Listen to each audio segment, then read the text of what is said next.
Olá, bem-vindos a mais um vídeo aqui do canal. Já parou para pensar que existem rios que voam? Ou tempestades com ventos mais rápidos que um carro de Fórmula 1? Pois é, hoje a gente vai explorar as forças poderosas e muitas vezes invisíveis que moldam o nosso clima. É uma viagem que vai do coração da Amazônia até os limites da nossa atmosfera. Vamos conhecer os motores secretos do nosso planeta.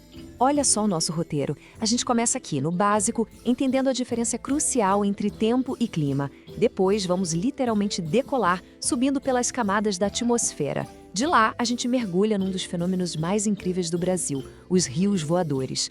Em seguida, vamos conhecer os maestros do clima global, El Niño e Laninha. E para fechar, vamos ver o que acontece quando a natureza resolve mostrar toda a sua força. Tudo pronto? Então vamos lá!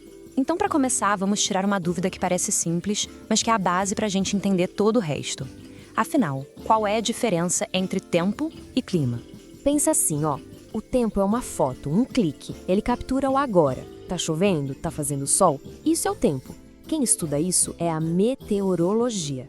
Agora, o clima? O clima é o álbum de fotos completo. Ou melhor, é o filme. É o padrão que a gente observa ao longo de muito tempo, tipo no mínimo uns 30 anos. E quem estuda esse filme todo é a climatologia.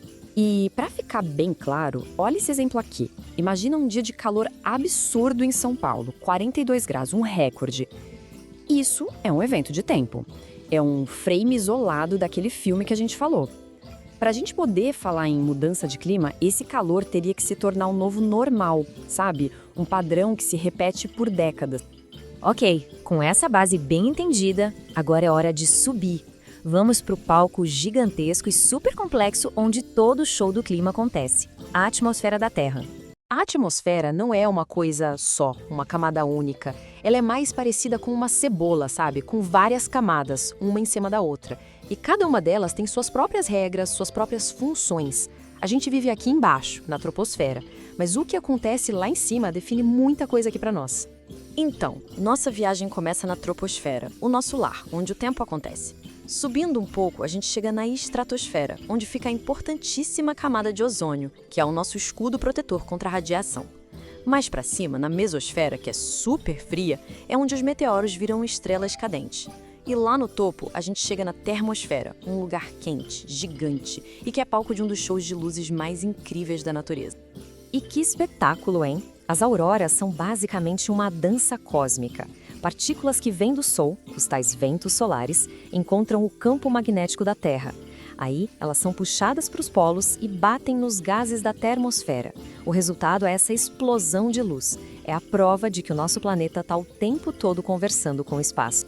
Bom, agora vamos descer de volta mais para perto de casa para falar de um dos fenômenos mais fascinantes aqui do nosso continente, os rios voadores da Amazônia.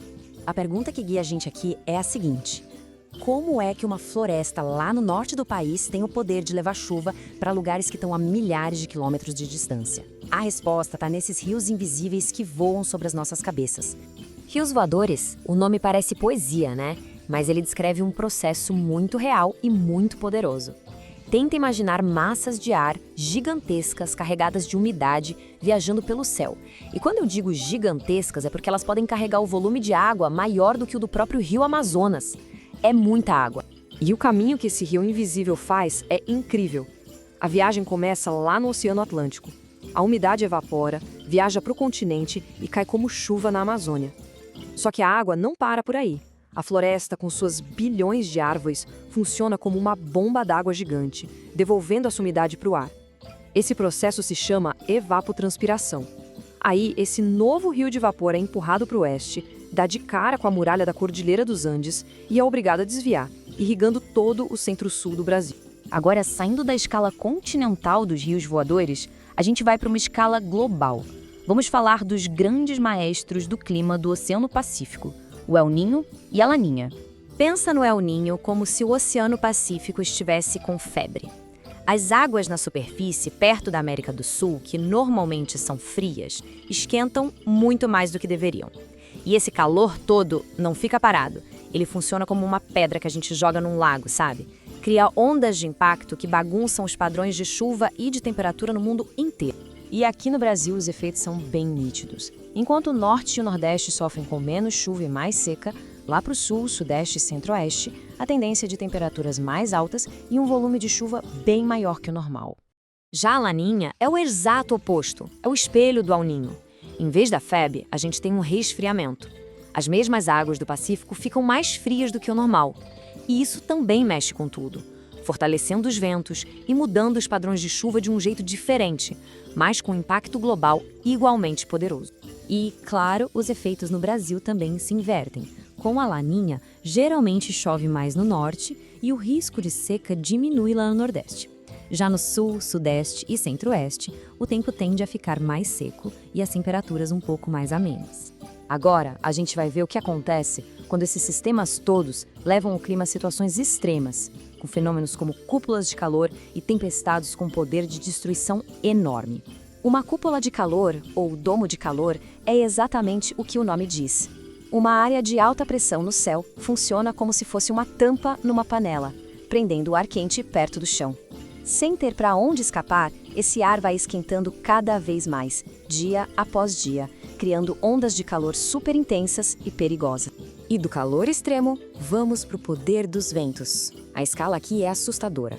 Um furacão categoria 5 já é algo devastador, com ventos acima de 250 km por hora. Mas um tornado F5, aí é outro nível de força. Os ventos podem passar dos 400 até 500 km por hora. É uma força capaz de varrer construções inteiras do mapa. É a natureza no seu estado mais bruto. E a gente termina com essa reflexão. Hoje nós desvendamos só alguns desses motores invisíveis que comandam o nosso clima. Se um sistema como o dos rios voadores consegue transportar vida por um continente inteiro, que outros mecanismos, talvez ainda mais sutis, estão aí operando e moldando o nosso planeta neste exato momento? Fica aí a pergunta. Se você achou esse conhecimento útil, compartilhe com seus amigos, curta o vídeo e se inscreva no canal.